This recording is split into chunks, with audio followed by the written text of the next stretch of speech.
ताई संप्रदाय के प्रमुख के चेहरे पर साफ उत्साह दिखाई दे रहा था।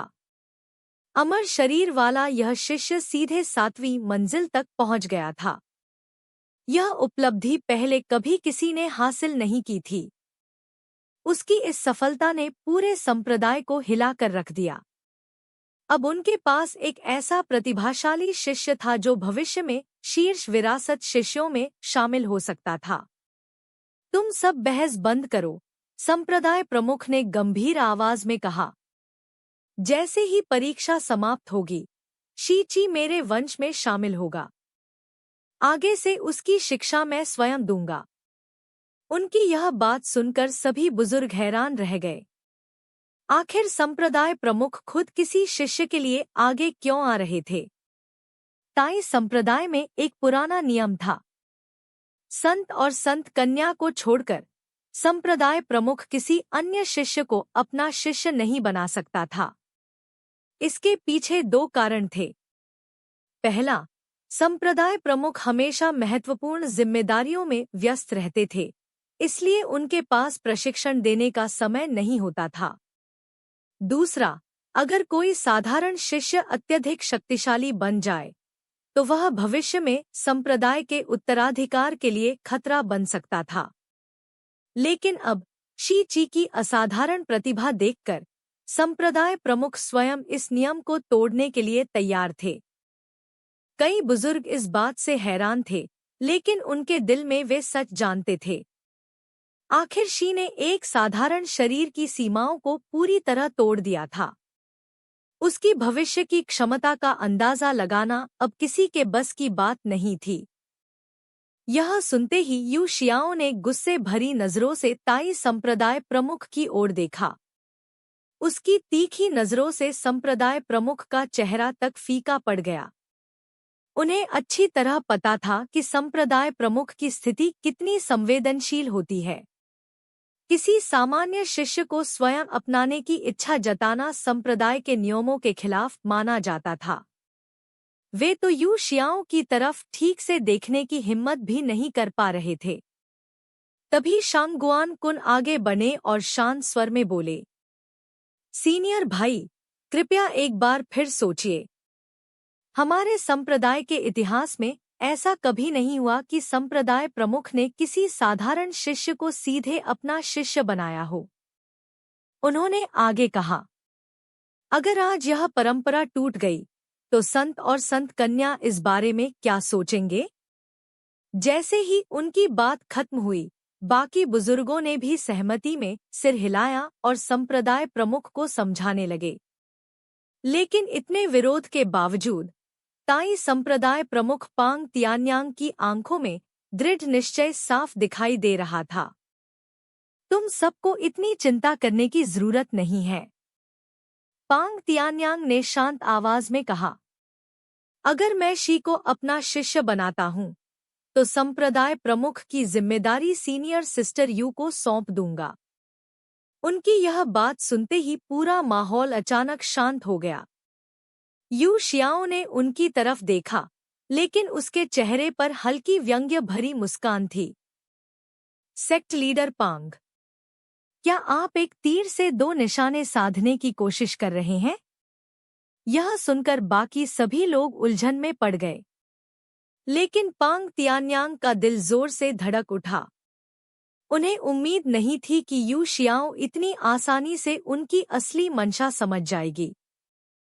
कई साल पहले, जब दोनों संत और संत कन्या थे, तब वे संप्रदाय प्रमुख की पदवी के लिए सबसे बड़े दावेदार माने जाते थे। लेकिन उसी समय यू शियाओ ने खुद ही यह पद छोड़ दिया था, और तभी पांग तियान्यांग नए संप्रदाय प्रमुख बने। अब उन्हें इस पद पर बैठे हुए 1300 साल से ज्यादा हो चुके थे। लगातार जिम्मेदारियों और भारी काम के कारण उनकी साधना की प्रगति लगभग रुक गई थी। असल में वे बहुत पहले से इस पद से मुक्त होना चाहते थे। शी को शिष्य बनाने की बात तो बस एक बहाना था। लेकिन उनकी यह छोटी सी चाल यू शियाओं की नजरों से बच नहीं सकी। बाकी बुजुर्ग अभी भी पूरी बात समझने की कोशिश कर रहे थे, लेकिन शिष्यों की नजरों में यह घटना कुछ और ही बन चुकी थी। सबको ऐसा लग रहा था जैसे संप्रदाय प्रमुख सिर्फ शी को पाने के लिए अपना पद तक छोड़ने को तैयार हो गए हों।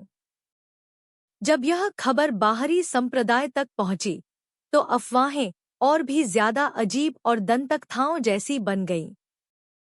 बाहरी संप्रदाय के अधिकारी लगातार अफवाहें रोकने की कोशिश कर रहे थे, लेकिन उनके मन में भी संदेह पैदा हो चुका था। क्या संप्रदाय प्रमुख सच में सिर्फ शी ची की वजह से अपना पद छोड़ना चाहते हैं? यह सोचकर सभी लोगों की नजरें एक बार फिर नीचे की ओर टिक गईं। सबकी नजरें एक बार फिर पुस्तकालय मंडप की 7वीं मंजिल की ओर मुड़ गईं। वहां मैं दोनों हाथ पीठ के पीछे बांधे शांत भाव से किताबों की अलमारियों में रखी जेड स्लिप्स को देख रहा था। 7वीं मंजिल पर रखी सभी तकनीकें अर्थ ग्रेड की थी और उन्हें साधारण पुस्तकों की जगह जेड स्लिप्स में सुरक्षित रखा गया था। हर शिष्य को संप्रदाय के नियमों का पालन करना पड़ता था। एक समय में केवल एक ही तकनीक चुनी जा सकती थी। हर जेड स्लिप के पास एक पतला पीला कागज रखा था, जिसमें उस तकनीक का संक्षिप्त परिचय लिखा हुआ था। लेकिन इस समय संप्रदाय की निगरानी करने वाला कोई मौजूद नहीं था, इसलिए मेरे लिए उन नियमों का पालन करना जरूरी नहीं था। फिर भी इन अर्थ ग्रेड तकनीकों में मेरी ज्यादा रुचि नहीं थी। आखिर मेरी प्रतिभा 10,000 गुना बढ़ चुकी थी। मेरी संभावनाएं अब सामान्य साधकों की सीमा से बहुत आगे निकल चुकी थी। इसके अलावा अगर मुझे आने वाले 3 वर्षों में स्वर्ग और पृथ्वी की महाविनाशकारी आपदा से बचना था, तो मुझे हेवेनली वेनरेबल क्षेत्र तक पहुंचना ही होगा। ऐसी मामूली अर्थ ग्रेड तकनीकें मेरी जरूरतों को पूरा नहीं कर सकती थी। काफी देर तक जेड स्लिप्स देखने के बाद मैं हल्का सा आह भरने लगा। मुझे याद आया कि इस दुनिया में आए हुए मुझे आधा साल बीत चुका था। अब तक मैं सिर्फ बाहरी संप्रदाय का एक साधारण उम्मीदवार शिष्य था, जिसकी हैसियत बेहद निम्न थी। बाहरी पर्वत का डीकन मुझे कभी साधना के विभिन्न क्षेत्रों के बारे में बताने की जहमत तक नहीं उठाता था। इसी वजह से आज तक मुझे यह भी ठीक से नहीं पता था कि ये साधना स्तर वास्तव में क्या दर्शाते हैं, और न ही मुझे इस दुनिया की असली ताकतों और रहस्यों का कोई स्पष्ट ज्ञान था। पुस्तकालय मंडप का पूरा भ्रमण करने के बाद मैं पूरी तरह स्तब्ध रह गया। मुझे अब समझ आया कि यह दुनिया एक साधारण मार्शल आर्ट्स की दुनिया नहीं, बल्कि एक ऐसी फैंटेसी दुनिया है जहां लोगों की शक्ति स्वर्ग को भी चुनौती दे सकती है। मानव जाति ने अपनी अटूट इच्छा शक्ति और शरीर की सीमाओं की लगातार खोज के बल पर 5 महान साधना प्रणालियां विकसित की थी। इन्हीं शक्तियों की बदौलत वे इस दुनिया के शासक बने हुए थे। मार्शल पद को मुख्य रूप से 3 बड़े चरणों में बांटा गया था। हर चरण के बीच ऐसी बेड़ियां थी जिन्हें तोड़ना बेहद कठिन माना जाता था। पहला चरण वह था जहां एक साधारण इंसान अपने नश्वर शरीर की सीमाओं से बाहर निकलना शुरू करता था। बॉडी टेम्परिंग क्षेत्र साधना की असली नींव माना जाता था, और दूसरे बड़े चरण के शिखर तक पहुंचने वाला व्यक्ति सचमुच एक शक्तिशाली अस्तित्व बन जाता था, जहां अंतिम बेड़ी को तोड़ने वाले साधक स्वर्ग और पृथ्वी जितनी लंबी आयु प्राप्त कर सकते थे। हेवेनली वेनरेबल स्तर के लोग इस संसार में बेहद दुर्लभ थे। उन्हें सचमुच स्वर्ग का प्रिय पुत्र माना जाता था। किताबों में पढ़ी हुई जानकारी याद करते ही मेरा दिल जोर से कांप उठा। अब जाकर मुझे एहसास हुआ कि सिस्टम ने जो लक्ष्य दिए थे वे कितने भयावह और असंभव जैसे थे। लेकिन इस समय सबसे जरूरी बात थी एक उपयुक्त बॉडी टेम्परिंग तकनीक चुनना, क्योंकि पूरा ताई संप्रदाय रहस्यमय तरीके से गायब हो चुका था। अगर मुझे जीवित रहना था तो मुझे सबसे श्रेष्ठ तकनीक से ही साधना शुरू करनी होगी। यही सोचकर मैं आगे बढ़ा। शायद सर्वोच्च तकनीक पाने की तीव्र इच्छा के कारण इस बार मैं बिना रुके सीधे 8वीं मंजिल तक पहुंच गया। 8वीं मंजिल का स्थान अभी भी विशाल था, लेकिन यहाँ जेड स्लिप्स की संख्या काफी कम दिखाई दे रही थी। मैं तुरंत ऐसी तकनीक खोजने में लग गया जो वास्तव में अभ्यास करने योग्य हो, लेकिन मुझे बिल्कुल अंदाजा नहीं था कि मेरी इस हरकत ने गुप्त क्षेत्र के भीतर पूरे संप्रदाय को हिलाकर रख दिया है। हे भगवान, क्या मैं सही देख रहा हूँ? शी 8वीं मंजिल तक पहुंच गया है। सीनियर भाई शी आखिर इंसान है या कोई देवता? उसके पास तो सिर्फ साधारण मॉर्टल फिजिक ही है। फिर यह कैसे संभव है? फिर भी वह सीधे पुस्तकालय मंडप की 8वीं मंजिल तक पहुंच गया। अगर संप्रदाय प्रमुख की दिव्य प्रोजेक्शन शक्ति के जरिए हम यह दृश्य अपनी आंखों से न देख रहे होते, तो मैं कभी यकीन नहीं करता कि यह सच है। अब समझ में आया कि संप्रदाय प्रमुख सिर्फ शी को शिष्य बनाने के लिए अपना पद तक छोड़ने को क्यों तैयार थे। पहले मुझे लगा था कि वे भावनाओं में बहकर फैसला ले रहे हैं, लेकिन अब एहसास हो रहा है कि हमारी सोच ही बहुत छोटी थी। उसमें सचमुच संत के बराबरी करने की क्षमता है। पूरे संप्रदाय में शिष्य लगातार उत्साह से चर्चा कर रहे थे। डीकन और बुजुर्गों के चेहरों पर भी साफ उत्सुकता दिखाई दे रही थी, लेकिन इस समय केवल संत का चेहरा धीरे धीरे गंभीर होता जा रहा था। अगर शी ची भी उसकी तरह पुस्तकालय मंडप की 8वीं मंजिल तक पहुंचने की क्षमता रखता है, तो भविष्य में संत की उसकी स्थिति पर सवाल उठ सकते थे। कुछ पल सोचने के बाद उसने खुद को शांत किया। भले ही शी ची की प्रतिभा असाधारण हो, लेकिन वह अभी बहुत छोटा है। उसने अभी तक अपनी असली साधना यात्रा भी शुरू नहीं की है, जबकि मैं पहले ही स्पिरिट सेवेरिंग क्षेत्र के शिखर तक पहुंच चुका हूं। यही मेरा सबसे बड़ा लाभ है। उसकी आंखों में फिर से आत्मविश्वास लौटने लगा। इसके अलावा उसके पास न कोई वरिष्ठता है और न ही कोई मजबूत संबंध। ऐसी स्थिति में संत का पद उससे कैसे छीना जा सकता है? इसके अलावा शी ची की सबसे बड़ी ताकत सिर्फ उसका वह अजीब मॉर्टल फिजिक है, लेकिन मेरा ग्रेट यिन सेंट फिजिक उससे कहीं अधिक शक्तिशाली है। संत लियांग यून की आंखों में फिर से गर्व झलकने लगा। उनका शरीर एक शीत प्रकृति वाली विशेष साधना प्रणाली से जुड़ा था, और इसी कारण उससे मेल खाने वाली तकनीकें बेहद दुर्लभ मानी जाती थी। उन्होंने खास तौर पर ताई संप्रदाय में इसी वजह से प्रवेश लिया था, क्योंकि इस संप्रदाय की विरासत और गुप्त तकनीकें अत्यंत गहरी थी। काफी खोज के बाद उन्हें आखिरकार पुस्तकालय मंडप की 8वीं मंजिल पर अपने लिए एक उपयुक्त निम्न स्तरीय हेवन ग्रेड तकनीक मिली थी, अर्थ कंसीलिंग फ्लड ड्रैगन आर्ट। लेकिन अभ्यास शुरू करने के बाद उन्हें पता चला कि यह असल में एक अधूरी और बदली हुई तकनीक थी। इसका वास्तविक रूप तो एक उच्च स्तरीय हेवन ग्रेड तकनीक था, azure sky dragon transformation art, और उस मूल तकनीक को पुस्तकालय मंडप की 9वीं मंजिल में छिपाकर रखा गया था। हालांकि लियांग यून अच्छी तरह जानते थे कि वह तकनीक उनके भाग्य में नहीं थी। शी अभी केवल 8वीं मंजिल तक ही पहुंचा है, ठीक मेरी तरह, लेकिन वह मुझसे पूरे 3 बड़े क्षेत्रों पीछे है। इसलिए वह किसी भी हालत में मेरी संत की स्थिति को खतरा नहीं पहुंचा सकता। इतना सोचते ही संत लियांग यून का आत्मविश्वास पूरी तरह लौट आया। उन्होंने तुरंत एक गहरी और रहस्यमयी मुद्रा धारण की, मानो सब कुछ पहले से उनकी पकड़ में हो। फिर उन्होंने नीचे संप्रदाय की ओर नजर डाली, जहां मैं अभी भी 8वीं मंजिल की तकनीकों का ध्यान से निरीक्षण कर रहा था। इन सभी जेड स्लिप से हल्की चांदी जैसी चमक निकल रही थी। उन्हें देखते ही मुझे नीचे पड़ा हुआ एक रहस्य याद आ गया।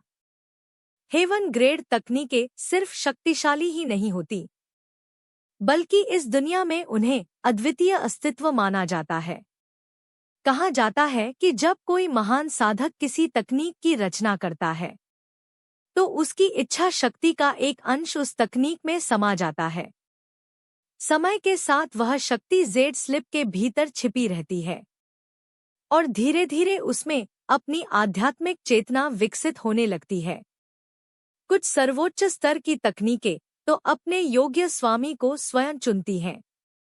मेरे सामने चमक रही जेड स्लिप्स उसी आध्यात्मिकता का बाहरी रूप थी। मैं धीरे धीरे चारों ओर घूमता रहा और अंत में मेरी नज़र सबसे अधिक चमक रही जेड स्लिप पर जाकर रुकी। मैंने उसे उठाकर ध्यान से देखा। अर्थ कंसीलिंग फ्लड ड्रैगन आर्ट। मैं हल्का सा मुस्कुराया। तकनीक बुरी नहीं है, लेकिन अफसोस मुझे स्पिरिट टाइप तकनीकों में कोई खास दिलचस्पी नहीं है। इतना कहकर मैंने उस जेड स्लिप को लापरवाही से एक तरफ रख दिया। लेकिन मुझे बिल्कुल अंदाजा नहीं था कि मेरी इस हरकत ने संत लियांग यून को अंदर तक झकझोर दिया है।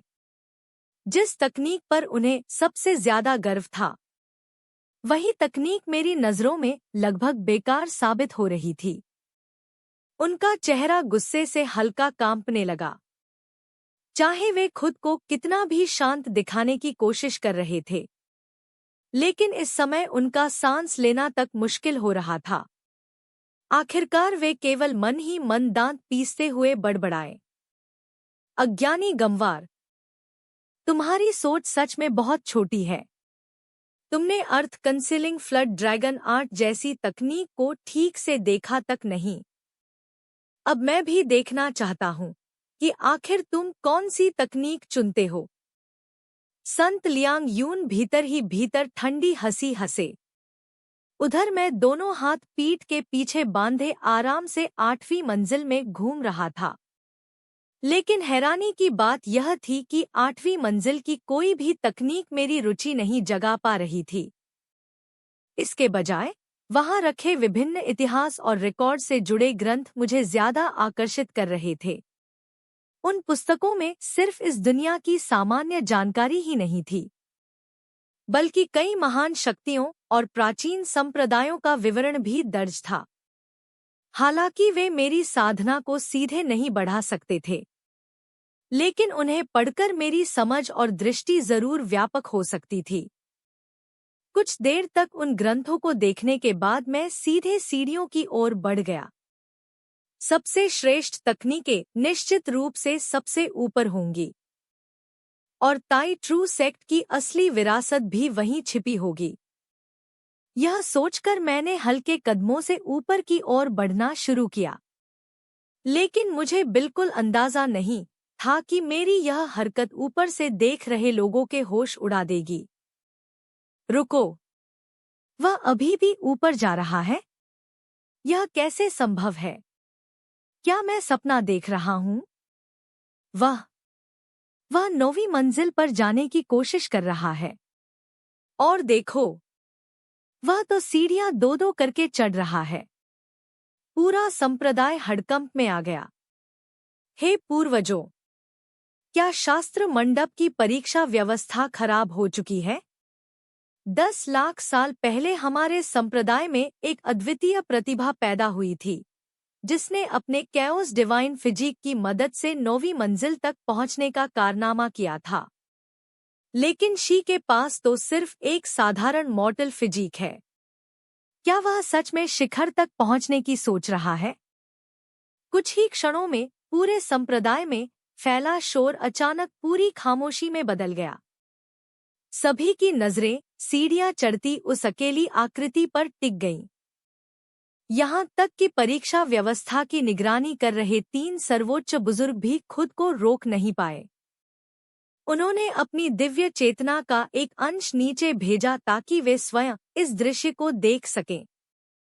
और पूरे संप्रदाय की नजरों के सामने मैं बेहद सहजता से 9वीं मंजिल पर पहुंच गया। लगभग उसी क्षण पूरा ताई ट्रू रूइंस जबरदस्त हलचल से गूंज उठा।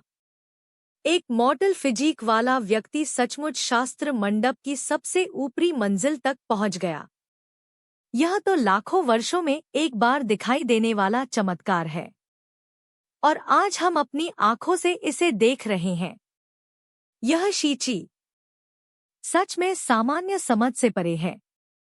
मुझे डर है कि जैसे ही पूरा संप्रदाय यहाँ से बाहर निकलेगा, उसकी प्रतिष्ठा आसमान छूने लगेगी। उस समय वह सभी बुजुर्गों का सबसे प्रिय शिष्य बन जाएगा। सच कहूं तो मुझे उससे जलन होने लगी है। पूरा संप्रदाय आश्चर्य और उत्साह में डूबा हुआ था। लेकिन तभी तकनीक प्रसारण शिखर के प्रमुख शू वूके गंभीर चेहरे के साथ आगे बढ़े। उन्होंने दोनों हाथ जोड़कर संप्रदाय प्रमुख को संबोधित किया। सेक्ट लीडर को रिपोर्ट करना चाहता हूं। कुछ दिन पहले मेरे शिखर के एक निम्न स्तर के बुजुर्ग ने संदेश भेजा था। उसने बताया कि शास्त्र मंडप की एक परीक्षा संरचना कुछ समय के लिए अस्थायी रूप से विफल हो गई थी, लेकिन रिपोर्ट करने के बाद उसने मरम्मत के लिए भेजे गए सर्वोच्च श्रेणी के स्पिरिट स्टोन्स को चुपके से अपने पास रख लिया और उनकी जगह निम्न स्तर के स्पिरिट स्टोन्स लगा दिए। मुझे डर है कि शास्त्र मंडप की प्रतिभा जांचने वाली संरचना सच में खराब हो चुकी है। उनकी बात खत्म होते ही पूरा स्थान एकदम शांत हो गया। सभी बुजुर्ग अविश्वास से शू वूके को देखने लगे। तभी हेवेनली वर्क पीक के बुजुर्ग खुद को रोक नहीं पाए और तुरंत विरोध में बोल उठे। सीनियर भाई शू, ऐसी निराधार बातें मत कहिए। शास्त्र मंडप की परीक्षा संरचना स्वयं संप्रदाय के पूर्वज ने बनाई थी और उसमें आत्मनिर्भर नियम शक्ति समाहित है। वह इतनी आसानी से कैसे खराब हो सकती है? यह सुनकर शू वूके ने आसमान की ओर हाथ जोड़ दिए। मैं पूर्वजों पर संदेह करने की हिम्मत नहीं कर सकता, लेकिन समय सबसे निर्दयी शक्ति है। चाहे कोई कितना भी शक्तिशाली क्यों न हो, वह समय का विरोध नहीं कर सकता। इस दुनिया में आखिर क्या सच में हमेशा के लिए अमर और अविनाशी रह सकता है? आखिर शास्त्र मंडप को बने हुए करोड़ों साल बीत चुके हैं। यह मानना मुश्किल नहीं है कि इतनी पुरानी संरचना की शक्ति पहले जैसी न रही हो। अगर किसी महत्वपूर्ण स्थान से कुछ स्पिरिट स्टोन्स गायब हो जाए, तो परीक्षा प्रणाली का प्रभाव सच में बिगड़ सकता है। उनकी बातें सुनकर बाकी लोगों को भी अचानक सब कुछ समझ आने लगा। आखिर शीची संप्रदाय में आए हुए आधा साल बीत चुका था, फिर भी उसने अभी तक बॉडी टेम्परिंग तक शुरू नहीं की थी। लेकिन शास्त्र मंडप में प्रवेश करते ही वह सीधे 9वीं मंजिल तक पहुंच गया और उसने कई बार मॉडल फिजिक की सीमाएं तोड़ दी। अगर सच में शास्त्र मंडप की परीक्षण संरचना में खराबी आई हो, तो फिर सारी बातें समझ में आने लगती थी। यह सुनते ही होली सन के चेहरे पर फिर से आत्मविश्वास लौट आया। तो यह सब सिर्फ एक गलतफहमी थी। मेरा लूनर होली फिजिक अभी भी दुनिया में सर्वोच्च है। उधर संप्रदाय प्रमुख तुरंत क्रोधित हो उठे। उस निम्न स्तर के बुजुर्ग को तुरंत कानून प्रवर्तन हॉल में भेजो और उचित दंड दिया जाए। कुछ समय पहले तक जो माहौल उत्साह से भरा था, अब वहां अजीब सी असहजता फैल चुकी थी। लेकिन तभी वो शियाओं अचानक हल्का सा मुस्कुराए और संप्रदाय प्रमुख की ओर देखने लगे। जूनियर भाई सेक्ट लीडर, लगता है अब आप शी को अपना शिष्य बनाने का विचार छोड़ चुके हैं। अगर आपने अपना फैसला बदल लिया है, तो शी को शिष्य बनाने का काम मुझे सौंप दीजिए। उनकी बात सुनते ही सभी लोग एकदम स्तब्ध रह गए। कुछ क्षण बाद ताई संप्रदाय प्रमुख जैसे अचानक होश में आए। उन्होंने धीरे से कहा, लेकिन शी की प्रतिभा नकली नहीं लगती। यह सुनकर शू वूके तुरंत आगे बढ़े और दोबारा प्रश्न किया, सेक्ट लीडर, क्या आपको पूरी तरह यकीन है कि परीक्षण संरचना में कोई गलती नहीं है? संप्रदाय प्रमुख ने धीरे से एक लंबी सांस छोड़ी। मैं पूरी तरह निश्चित नहीं कह सकता, लेकिन आज की घटना में हम सचमुच कुछ ज्यादा ही जल्दबाजी कर बैठे। उन्होंने सबकी ओर देखते हुए आगे कहा, आखिर किसी व्यक्ति की प्रतिभा का मूल्यांकन केवल शास्त्र मंडप की परीक्षण संरचना पर निर्भर नहीं करता। 7वीं और 8वीं मंजिल की जेड स्लिप्स ही इसका सबसे बड़ा प्रमाण है। उनकी यह बात सुनते ही सभी लोगों के दिमाग में जैसे बिजली कौंध गई। सबको तुरंत वह दृश्य याद आ गया जब मैं 8वीं मंजिल पर पहुंचा था। उस समय वहां मौजूद सभी जेड स्लिप्स एक साथ चमक उठी थी। यह स्पष्ट रूप से इस बात का संकेत था कि हेवन टियर तकनीकों ने स्वयं मुझे स्वीकार किया था। यह बात समझते ही सभी बुजुर्गों का रवैया फिर से बदल गया। स्वर्ग सच में हमारे संप्रदाय का साथ दे रहा है। शुक्र है कि यह सब कोई गलतफहमी नहीं निकली। मैंने तो शुरुआत से ही देख लिया था कि शीची में एक अद्वितीय प्रतिभा का आभास है। उसका स्वभाव और आभा किसी साधारण शिष्य जैसी नहीं है। असल में शीची निश्चित रूप से ताई ट्रू सेक्ट का सर्वोच्च कीलिन पुत्र बनने योग्य है। नीचे खड़े सच्चे शिष्य यह सब देखकर अपने चेहरे संभाल नहीं पा रहे थे। उनके मन में ऐसा लग रहा था जैसे 10,000 अल्पाका एक साथ दौड़ रहे हों। अभी कुछ देर पहले तक यही लोग कह रहे थे कि सब नकली है, और अब फिर कह रहे हैं कि सब असली है। आखिर एक निश्चित जवाब कौन देगा? उधर मैं, जिसे अब लोग कीलिन पुत्र कहने लगे थे, अभी अभी 9वीं मंजिल पर पहुंचा था और शांत भाव से अपने आसपास का निरीक्षण कर रहा था। 9वीं मंजिल का वातावरण नीचे की मंजिलों से पूरी तरह अलग महसूस हो रहा था। 9वीं मंजिल पर न तो कोई किताबों की अलमारी थी और न ही कोई सामान्य ग्रंथ दिखाई दे रहे थे। वहां केवल कुछ दर्जन जेड स्लिप्स हवा में तैर रही थी। जैसे ही मैंने पहला कदम आगे बढ़ाया, सभी जेड स्लिप्स अचानक एक साथ नीचे झुक गईं। फिर उनमें से तेज रोशनी फूटने लगी और वे मानो एक दूसरे से प्रतिस्पर्धा करते हुए मेरे चारों ओर उड़ने लगी। यह दृश्य देखकर ऊपर से देख रहे सभी बुजुर्ग पूरी तरह स्तब्ध रह गए। तो यह सच था। उच्च स्तर की तकनीकें वास्तव में अपने स्वामी को स्वयं चुनती हैं। यह सिर्फ एक कहानी नहीं थी। उधर होली सन की नज़र तुरंत चिंग बिंग ड्रैगन ट्रांसफॉर्मेशन आर्ट पर पड़ी, लेकिन वह तकनीक इस समय किसी जिद्दी परछाई की तरह लगातार मेरे पीछे घूम रही थी, और मैं उसे देखने की भी परवाह नहीं कर रहा था। यह दृश्य देखकर होली सन गुस्से में दांत पीसने लगा।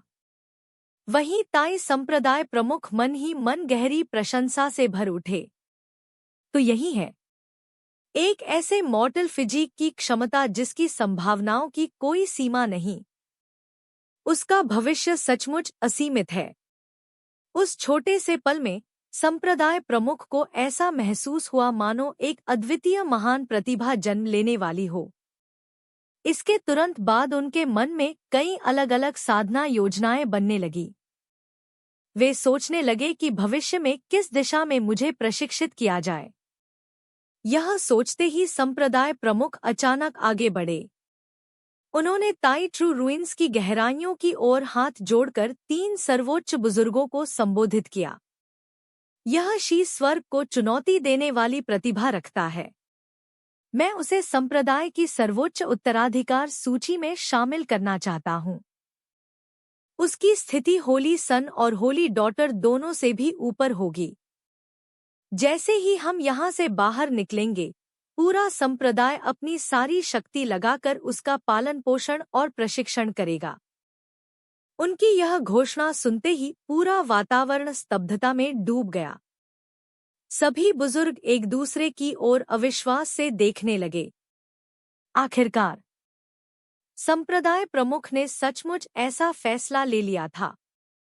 आखिर सीक्वेंस प्रणाली प्राचीन युग की एक विशेष साधना व्यवस्था थी।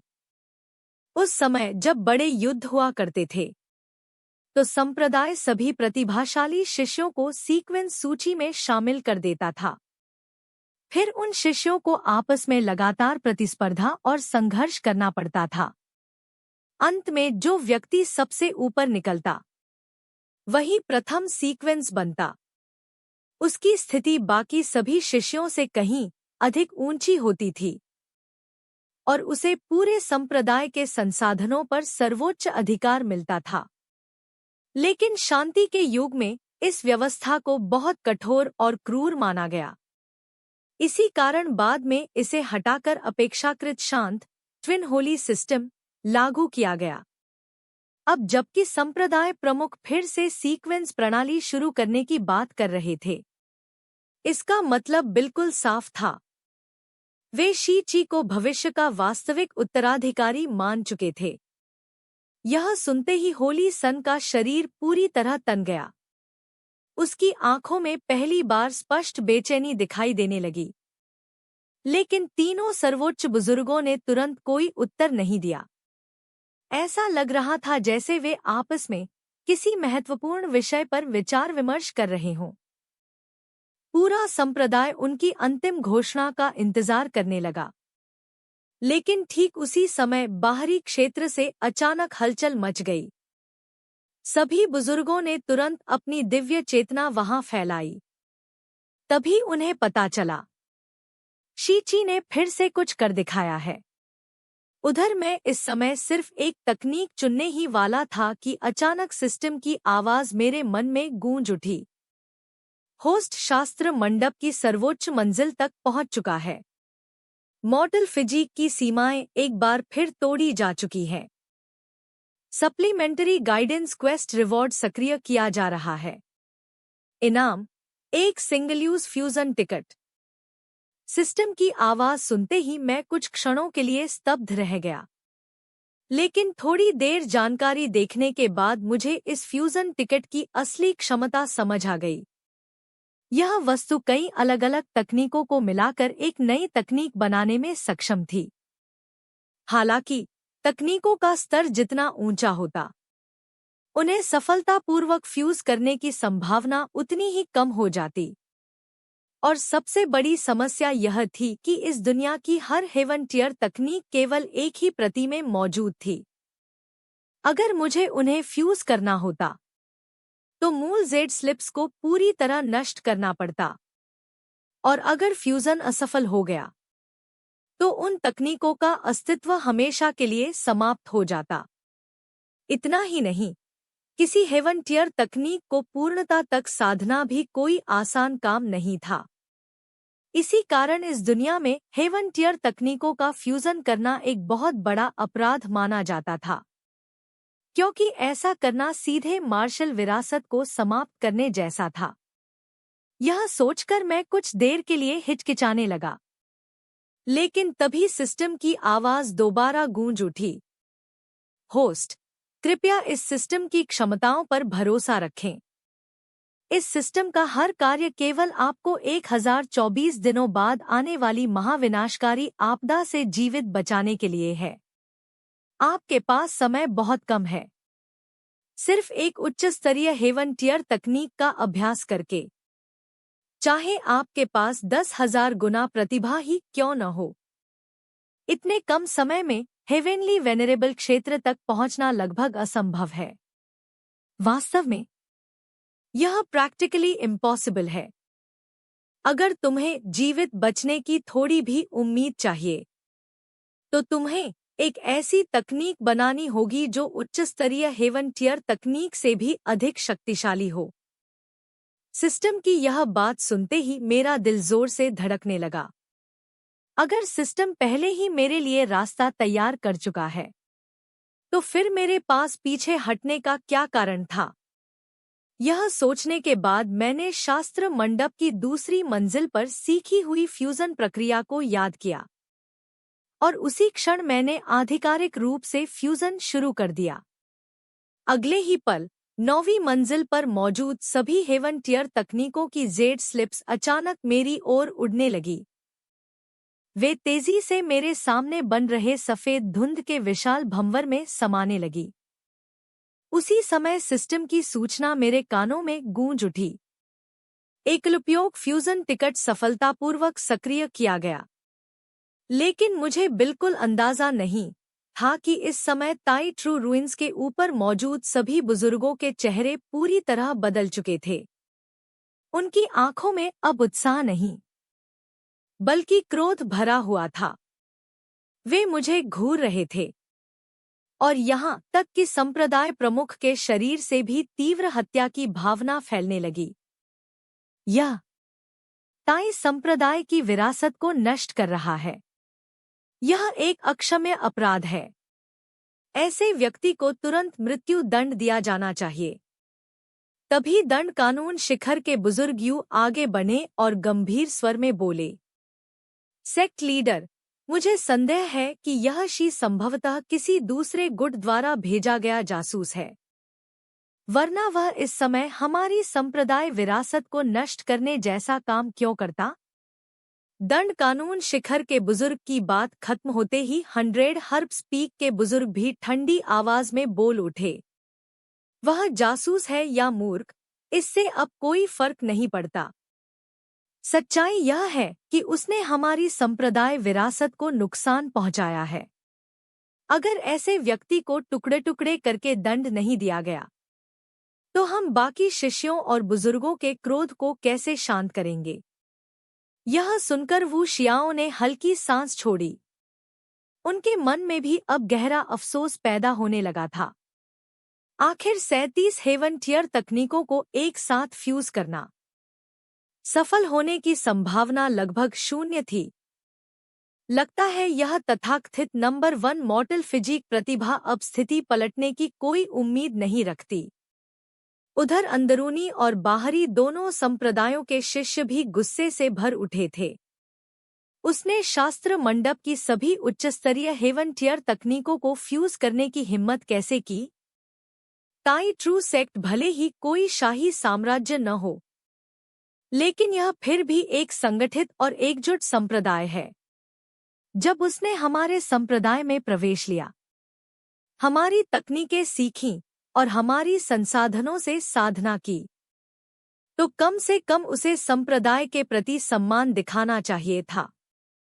अगर वह कृतज्ञ नहीं हो सकता, तो कम से कम संकट की घड़ी में हमें नुकसान तो नहीं पहुंचाना चाहिए था। कुछ शिष्य तो निराशा से सिर झुकाने लगे। अभी कुछ समय पहले तक मैं सच में सोच रहा था कि शी कोई ऐसा व्यक्ति है जिसकी पूजा की जानी चाहिए, लेकिन अब लगता है कि मैं पूरी तरह अंधा था। शी साधना जगत का हमेशा के लिए पापी बन चुका है।